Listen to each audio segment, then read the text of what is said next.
tides of darkness, with the Empire ready to crumble, the gates of Oblivion open and the demons march upon the land. You must find the lost heir to the throne and unravel the sinister plot that threatens to destroy all of Tamriel. Live another life in another world. Did they say the same thing, really? What? Live on what? Doesn't Marwyn say it on the back of its case, No. too? Does it? Is the most deep... No. Compatible with the original Morrowind... No. What are you talking about? Oh, I thought... No. That'd be funny, though. Yeah. Live another life in another world. Create and play any character you can imagine, from the noble warrior to the sinister assassin. Oh, did Morrowind have, like, guilds? I don't remember.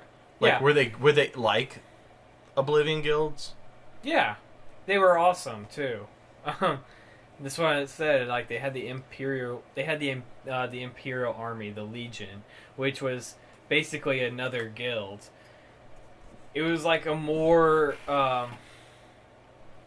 It's like a fighting... It was like basically like an extension of the Fighters Guild, only you didn't have to be a fighter. Because the Fighters Guild is literally just go kill these people. Oh, you want to talk about the Fighters Guild? You want to talk about the... Y'all want to talk about the Fighters Guild now? Okay, I wrote so much shit about the Fighters Guild.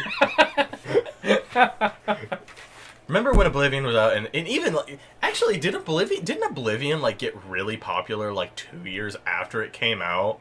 I don't think so. I think so. I think it did that kind of Zelda thing where it was popular and then it died and then just randomly it got super popular again. I don't think so. I think it was popular as soon as it came out. I think maybe within a year, because that's when I even heard of it. It took me like 2 years after it even came out that I even heard of it, and then all of a sudden I remember because I was one of those fags who was subscribed to Xbox Magazine.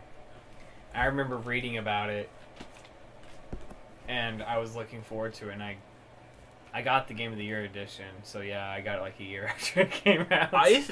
Yeah, it's weird. Wait, is this the Game of the Year edition? No, it just says Platinum Hits. Can I say something that sucks about that? Because I had the Game of the Year edition. No, I do have No, it says Game of the Year. It doesn't say edition. Okay, go ahead. I got the Game of the Year edition. I played all of that. Shivering Isles, Knights of the Nine. Awesome. Yes. Oh, we're gonna all of that DLC was awesome, but my Xbox died. What? Because I've gone through like 6 Xboxes. Yeah, I have too. And so that's whenever I got an Xbox Slim. Well, the Xbox Slim I got didn't have a hard drive that was extractable or whatever. It just had the built-in one that had like 2 gigs. And it's like, oh, you can't install this until you buy like a $70 hard drive. And I'm like, I'm not paying $70 just so I can play one game. That costs like $15. That cost me like $60 when I bought it. I mean, that's like I was gonna be spending $130 to play a game. You know, that's silly. Like even after, well, I mean, okay. I mean, yes, you could say like just download it. You could say like, oh well, Grand Theft Auto 5 and Battlefield came out, and and Ghost, and you have to like install that stuff on there. But that's like years later. Yeah. Yeah. And I don't have internet, so it's not like I download DLC. Those games are way too big to even like play on the basis. 360 or Slim.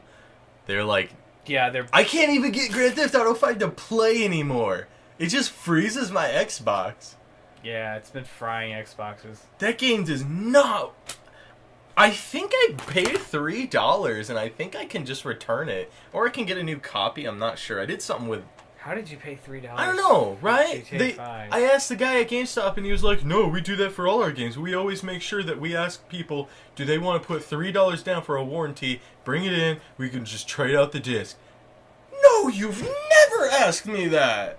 Never once in my life have I been asked, do I want a warranty for a video game. Have you? I've been asked at Walmart, and I always... GameStop's never asked me that, and I was like, hell yeah, I do. Because I know that this game's going to freeze.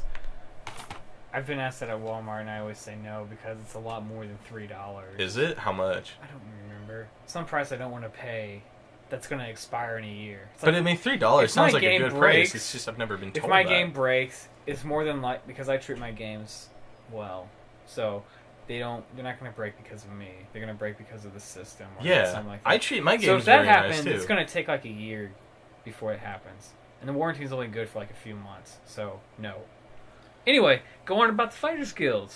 Alright, so, I remember, like, when the game came out and everybody was, like, complaining about the Fighters Guild. I actually enjoy it. Did you like the Fighters Guild? In what? Oblivion? Yeah. Yeah, I loved it. Good. Okay, I thought you were going to be one of those, no, I hate it, it's stupid. Why would I hate it? I don't know. There's a lot of people that say they hated it. I'm already, like, halfway through the Fighters Guild, and I'm killing, like, rats and, like, animals. Why not? Why am I not killing, like, giant, like, bandits and monsters and stuff? Why am I not, like, protecting people? Or I don't know. I just feel like they could have been more creative, like, rather than just, oh, go here, go in the cave, kill some goblins. Good. Great. Game of the year. It was Game of the Year. It was Game of the Year. That insult doesn't work here. No, it still works. It works better because it's Game of the Year. I don't have too much to complain about Oblivion. I want you to think of something right now because I already know a couple of things. I didn't like the spells. Half of them were silly, yeah. Restoration spells, useless. What? You hold down the thing to, like, charge up your spell, which that is, like, the beginner level spell in Skyrim. It's, like, the exact same thing. It, like, takes so long to heal yourself, and then it also takes forever to level it up. I don't know why, but Restoration takes forever to level up. I don't know. I mean, I always used it because it's like, hey, free health potion. I used the touch to heal thing way more. Touch to heal? What do you mean? Like you go up to people and you touch them and they're healed. Like Jesus? Yeah. I was just thinking that, but I wasn't going to say it. I did it all the time. Like, whenever you go into Oblivion with those guards and everything, I'd heal them, like, the whole way. I totally played as a paladin the whole time. I don't know. A lot of the spells in Oblivion did seem kind of useless because I was stupid. I didn't know what a lot of them did. The thing was that there was no reason to basically specialize in being a wizard. Like, wearing, like, cloth instead of armor and having a staff in your hand instead of a sword. There's no reason because you could just, no matter what you're holding, you could hold a sword and you just point and shoot a fireball out of your hand, even if you're holding a sword and shield. Really? I don't even remember that. I thought that you couldn't use, like, spells if you had a sword and if you had both your hands equipped. No, you totally can. Your guy will just point his finger while he's holding his sword. Oh, I don't remember that at all. Maybe you can't do, like, self spells, like spells where you affect yourself, so you're, like, holding your hand up and you're whatever. But even then, maybe you can. I don't remember. It's been a long time. But I will say this about being a wizard in that game. You have the easiest time being a wizard because the Waylid stones max out your mana. You don't need to buy a mana potion in that game.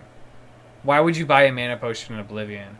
Unless it's like a mana or a magicka regen potion that makes you regenerate magicka faster. But why would you just buy one that just restores magicka? Because there's Waylid stones everywhere. No, you know, I want to ask this, but I don't want to forget it. Okay, ask. Oh, all right, fine. Since neither of us beat Morrowind, I'm not going to ask how was the story. Right. But we both have beaten Oblivion billions. Yeah. And Shivering Isles more. Yeah. We've played Shivering Isles more than we've played Oblivion. Were you satisfied with the ending to Oblivion? Yeah. Yeah. Yeah. It's like you saw two gods fight each other at the end. Yeah. And how is that not satisfying? You saw the guy turn into a dragon. And keep in mind, but this is after Morrowind. Morrowind was very sharp. You see like meek little priest Martin go from like, oh, I'm just a priest. I don't know what to do. I can't do anything. I don't know what to help these pissy people. Boy. To like, I am going to kill a Daedric prince. Yeah, it was so cool. You see him before your eyes turn this big dragon thing and destroy half of the town, which is still... Wait, hold on. At the end of the game, he destroyed the Temple of Nine. I thought at least a quarter of the whole city was left destroyed. No. No? No. He destroyed the temple because that's where he emerged from. Yeah, but... He broke the ceiling open, but he didn't destroy the town. He bit Dagon's face off. I still think that... Wait, when you beat the game... Okay, the whole temple, it's still destroyed, right? Yeah. That's so cool. Good. I think you still have to, like, load into it, though. Which is hilarious. To open the door, you still have to have a loading screen and everything. Yeah.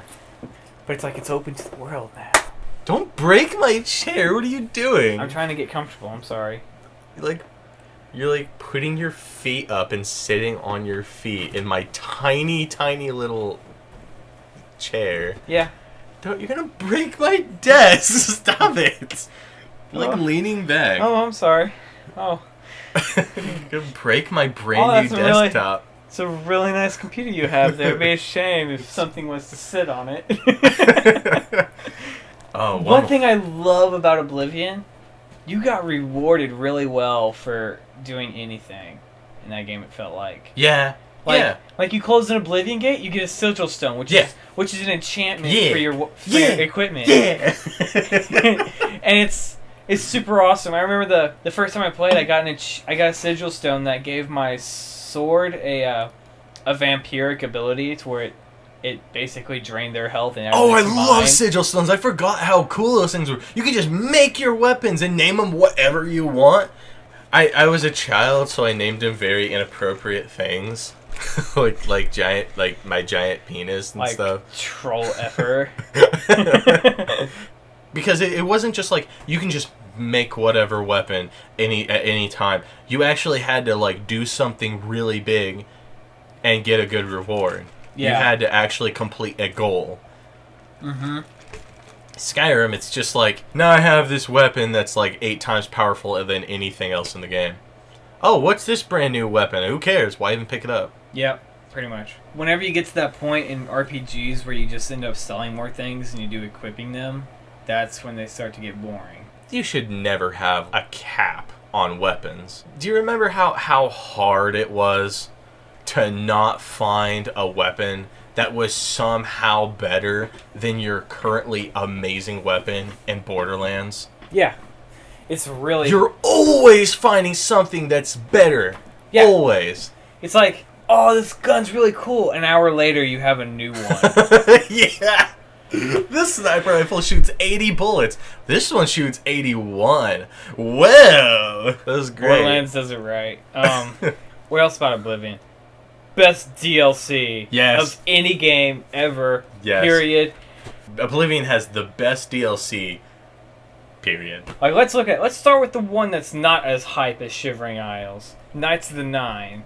It's still good. I liked it. You still get this super sick paladin armor, and you get to go fight an alien in the sky. Yeah, the moment you get in the sky, you're just like, oh my god, this is so cool. This is so cool. I was freaking out. I was like looking down.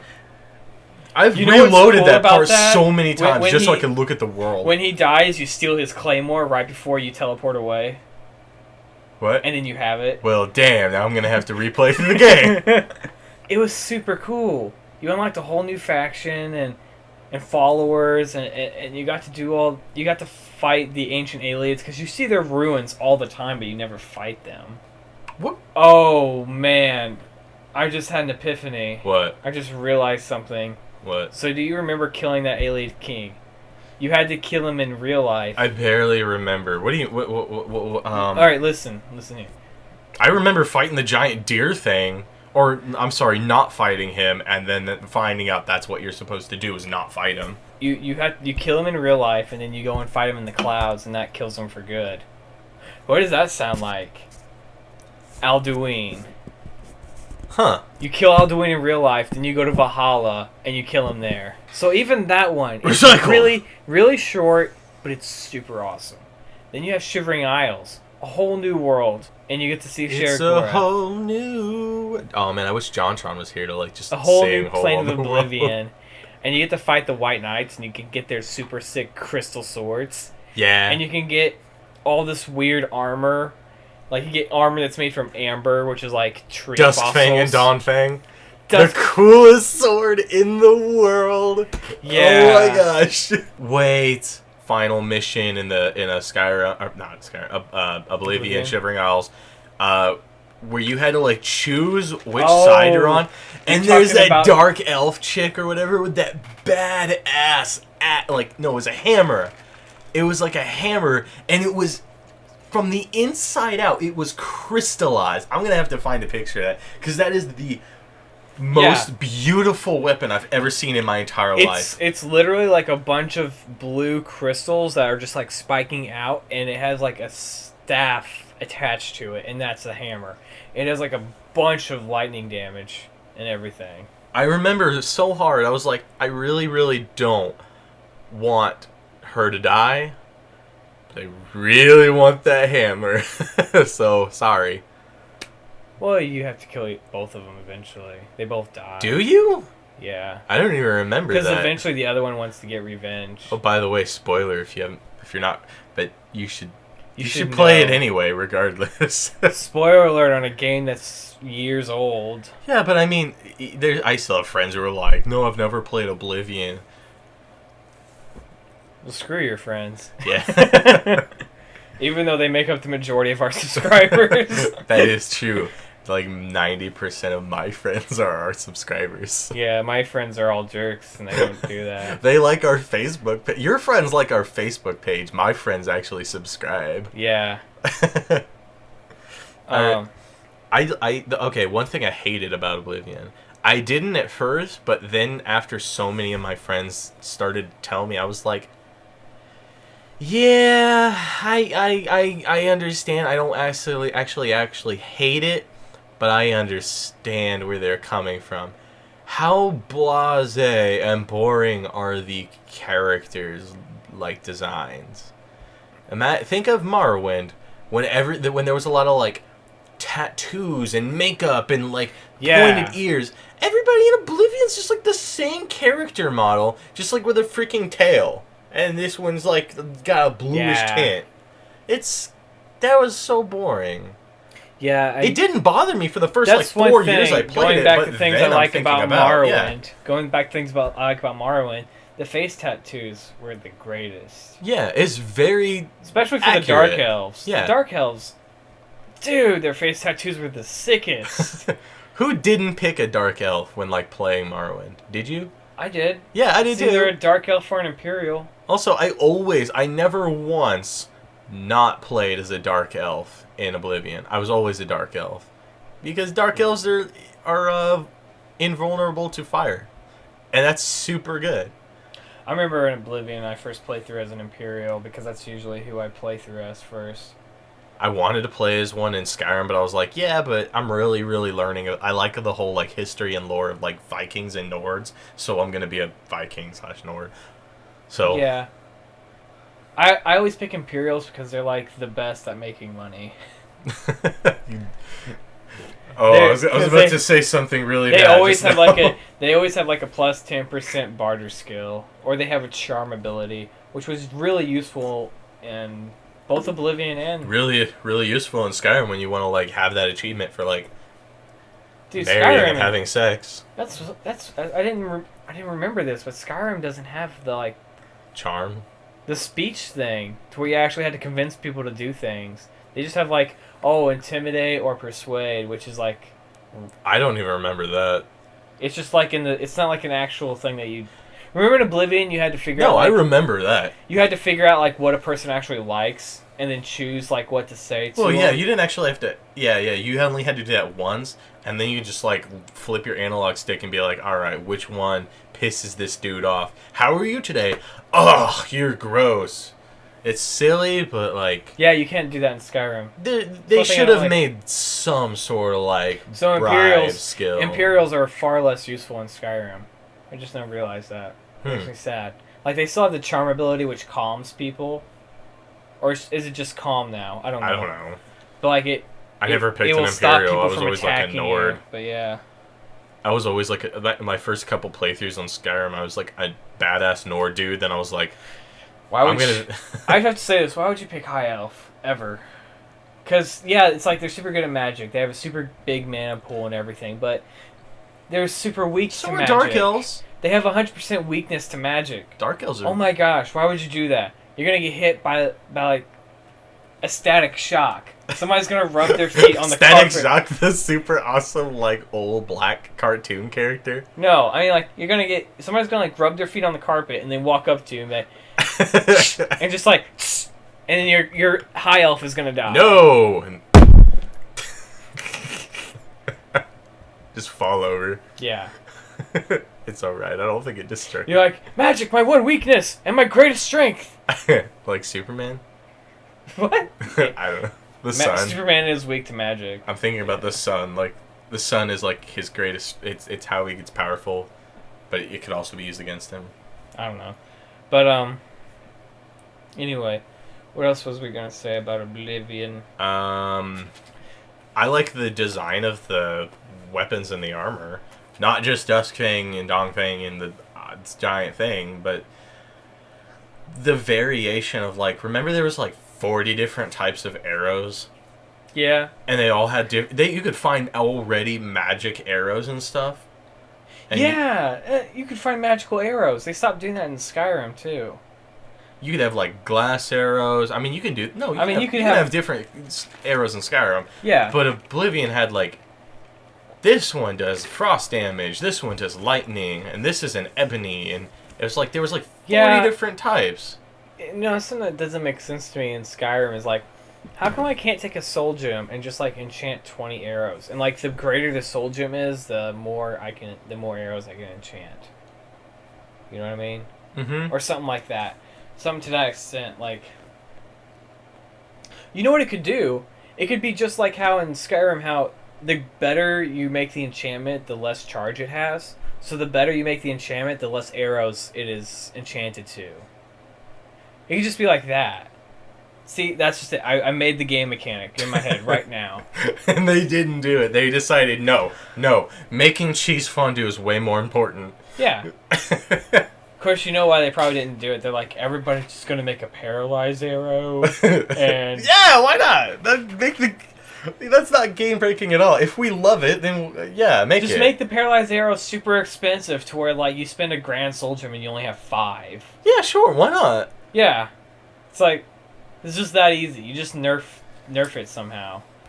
You can't say something is game breaking. You can't. Yeah, and spending $1,000 soul gem to have 5 paralyzed arrows, that's not game breaking. I mean, that's expensive as hell. Anything else you want to like talk about Oblivion? So there was like a few sponsored mods that were on Oblivion, which is weird. But like I remember having a few of them or a couple of them, and one of them was this Wizard's Tower, which oh, dude, I remember that DLC. That's so cool. It's like it was actually a mod, but I think it got sponsored. Really? And so yeah, like they took like a few mods and they actually like, okay, we're gonna sell these and we're gonna pay you or something like that. I don't know exactly. Somebody out there who's older than me who knew more about that's how it a lot of mods are. I mean, he's gonna be like, no, Casey, they're just really popular mods. I'm like, okay, whatever. No, because that's I bought that for I got it for free, quote unquote, because I was subscribed to Xbox Magazine. Oh no, I got it for free too. But I think it may have either come with the game already, or I don't think I downloaded it for free. I think maybe it just like showed up one day. But I was like, oh, that's cool, and I never went to it. It took me like a year and a half before I did. It was like your uncle has died, and he's leaving you this, he's leaving you this totally rad tower where you can make your own Atronachs and your own spells and enchantments and stuff like that. It's like, sweet. You could go there and there's just ingredients everywhere. It's literally like the Archmage's tower. Yeah, only better. Yeah. And you don't have to go through all the annoying quests. But you do have to get there, which is also pretty difficult, but that's okay. But what was the other day? Like you said, there was a Pirate Cove one. Yeah. Oh yeah. I was going to say, which is exactly like that, but for the Thieves Guild. It's like Thieves Guild, but better. There's more profit. It's like you get all these pirate cutlasses, and it's a ship that's trapped inside of a cave somehow. Don't you have to like clear out? You have to clear out all the skeletons. Yeah, all the Jack skeletons. I think there's maybe one ghost. I think it's the captain. He's like a banshee or something. Yeah. The banshees in that game were freaking... In Oblivion, they could get really, really difficult. They were hard. Yeah. They could phase through walls and stuff, and they were never easy. No, they never got easy. And I love how like they really paid attention to details. Like, you can use magic, and you can use silver weapons. Can't use anything else. It has to. If you're trying to take on a banshee, you have to use magic or silver weapons. That's so cool. Or glass or Daedric. No. I don't Yeah. Glass and Daedric worked? Yeah. I don't remember that at all. Did Ebony? No. Well, Ebony is like, why would glass work? But like, that doesn't make any sense. I don't know. I don't know why. I don't know how. Sure? I don't know how glass is forged in the Elder Scrolls games. So I don't know how the magical properties behind it are. But I know that I know Daedric is obviously magical because it's made in Oblivion, but and silver is just because it's silver, and that's just kills all the evil crap. Yeah. But we were talking about like what we want to see. They don't do that in Skyrim though. You can totally kill ghosts and stuff with just a steel sword. Yeah. That's lame. I mean, I like the idea of it's easy. I like the idea of having to bring special equipment to deal with specific things. Like that just makes the game so much more immersive and better. Also, you could get a bunch of different houses, and you had to pay a lot of money in Oblivion, and like you actually had to decide where you want your house to be. Getting the crappiest houses in Oblivion was super expensive. Yeah, but there was like you could get a couple of them for free. Yeah. I remember that one house that was full of like banshees everywhere and ghosts, and I think you get it for free. No, you don't. You pay for the deed because the guy tricks you. Oh yeah. But you can get your money back if you do something, but if you forget to do it, then you pay for it. Yeah, I remember I had this one house in that I forgot what it was called, but it was like the snowy place where all the Nords were. It was near Skyrim, obviously. But I bought a house there, and I just covered the bed in gems. I never thought about doing that. I always just kind of sold my gems because I was like, I'll never use this. I collected them. What's the point of using gems? I mean, in Oblivion. I don't know. I mean, at least I'll give Skyrim something because you can actually use them and forge things with them. Well, like in Oblivion, I think it made more sense to have like a random amethyst rather than 2,000 gold. Like what bandit just has 2,000 gold laying around? But having like an amethyst gem, that makes more sense. Yeah, but it would have been cool if you could have done something with it. I don't know. Oblivion you couldn't do anything with the gems at all. Nothing. They were just kind of cool to look at. It'd be cool if Skyrim had like a pimp sword that you can make with a bunch of gems. That's what I always thought. There's some game that I know you can do that with. Am I thinking of Diablo 2? Yeah. Am I? Yeah, you are. That's what it is. Because I know you can put you socket your gems in the weapons, and it's basically like that's the coolest thing. I don't know how he did that. It's just like the sword already comes with little sockets. But that would have been really, really cool if you could just pimp out your sword. I want to see that in the next Elder Scrolls. I don't know if you remember this, but the movie Pocahontas, the evil guy, he's doing like this whole sing along about how he wants to take over the new world and get all the gold, all the. I don't remember Pocahontas very much. So he spreads out this map of the colonies and stuff, and the guys are all huddled around it, and he stabs a dagger into it, and it's a pimp dagger with all the gold. He's just spinning it around, and it's sparkling. I want that. Wow, that was super relevant. Or like the new Alice in Wonderland movie where she gets that sword and it has like giant diamonds in it. That was such a good movie. I want that sword. Dude. I wouldn't if you had that sword, would you immediately sell it? Or would you keep it?